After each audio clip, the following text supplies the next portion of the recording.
Olá, seja bem-vindo a mais um vídeo do canal Algebrista. Meu nome é Antônio Lacerda e nesse vídeo eu apresento a segunda aula do curso de Matemática para Informática.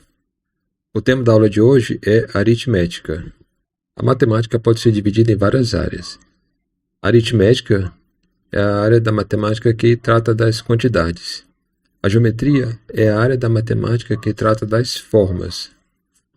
A álgebra é a parte da matemática que trata das estruturas. E a análise é a parte da matemática que trata das mudanças. E a lógica é a parte da matemática que trabalha com a linguagem. No começo do século XX, os matemáticos mudaram o nome da aritmética para teoria dos números. A motivação foi separar a aritmética elementar da aritmética superior.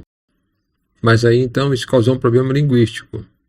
Porque antes nós tínhamos as funções aritméticas, axiomas aritméticos, propriedades aritméticas, operações aritméticas. Então você pegava um livro de aritmética tinha tudo isso. E agora, muda o substantivo, mas como fica o adjetivo? Ficaria, por exemplo, a função aritmética deveria ser chamada agora função número-teorética. O que aconteceu foi que mantiveram o adjetivo aritmético. Com isso, os livros mais avançados passaram a ter nos títulos a expressão teoria dos números, mas no conteúdo tudo era chamado de aritmético. A partir de algum momento no século XX, os livros voltaram a fazer referência à aritmética. Aqui está um exemplo de um livro que é muito avançado, desse matemático, Jean-Pierre Serry, um matemático francês, que ainda hoje está vivo, acho que ele acabou de completar 100 anos, mas esse livro é avançado e ele é 73 e aqui já tem a tendência de voltar a chamar de aritmética. Os livros modernos, então, você pode encontrar tanto a expressão teoria dos números como a aritmética nos seus títulos. E o nosso foco nesta aula será a teoria dos números ou aritmética.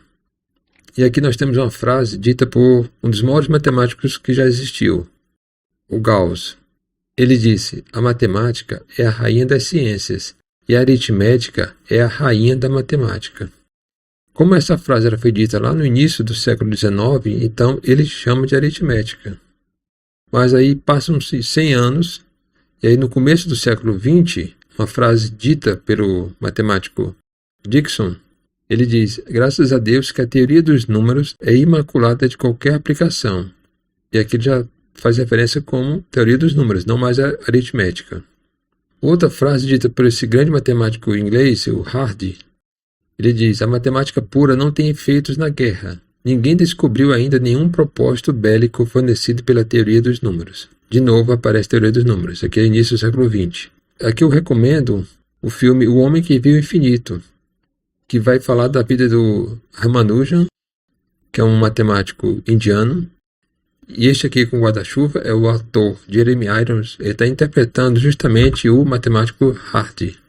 Muito bom esse filme. O problema é que décadas após serem pronunciadas, as duas últimas frases deixaram de ser verdadeiras. Ou seja, que a aritmética não havia nenhuma aplicação bélica para ela, pois atualmente o segredo das comunicações é garantido por aplicações da aritmética e da álgebra. Então o que é aritmética? É o ramo da matemática pura que estuda as propriedades dos números em geral e, em particular, dos números inteiros. E por que somente dos números inteiros? Não necessariamente dos números inteiros, mas eles são mais importantes porque dá para entender até melhor através dessa frase aqui do matemático alemão Kronecker. Deus criou os inteiros, todo o resto é trabalho do homem. Pois a partir dos inteiros nós podemos criar todos os outros números. Então, o primeiro conjunto que se aprende são os naturais. Depois, aprendemos na escola os inteiros. Depois, os números racionais. Depois, os números reais. Depois, os números complexos. Só que aí, não para aí. Nós temos mais números para aprender, que são os quaternions e os octônios. Mas esses aqui são bem avançados, não são vistos no ensino médio. Se você tiver feito um ensino médio muito bom, você chega ali no máximo até os complexos.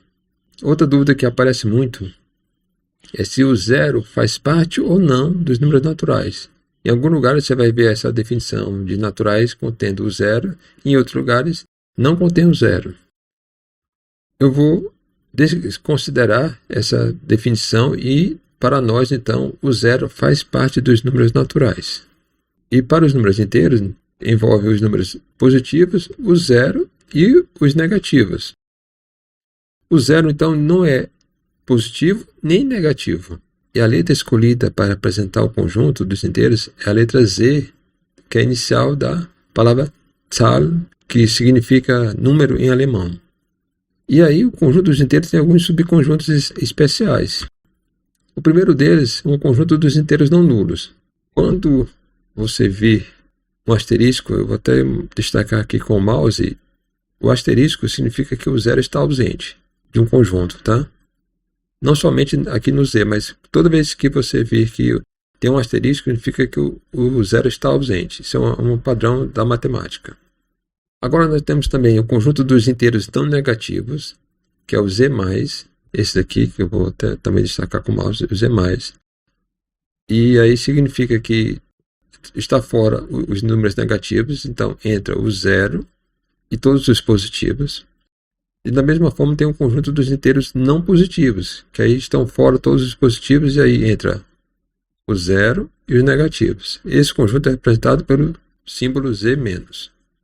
Tem o conjunto dos inteiros positivos, às vezes também se encontra com outro nome, o conjunto dos inteiros estritamente positivos, que aí entra somente os positivos, aí tem que ter um asteriscozinho para representar a saída do zero, então é o Z mais asterisco. Também tem o conjunto dos inteiros negativos, ou conjunto dos inteiros estritamente negativos, que aí é o Z menos, mas com um asterisco para indicar a saída do zero. Então nós temos uma partição dos inteiros. Partição é um termo muito específico na teoria dos conjuntos, que são conjuntos que não têm nenhuma interseção entre eles. E a união deles gera o conjunto todo. Então, o conjunto dos inteiros é a união de três conjuntos, o Z menos asterisco, o Z mais asterisco e o zero. E entre esses três conjuntos não há nenhuma interseção.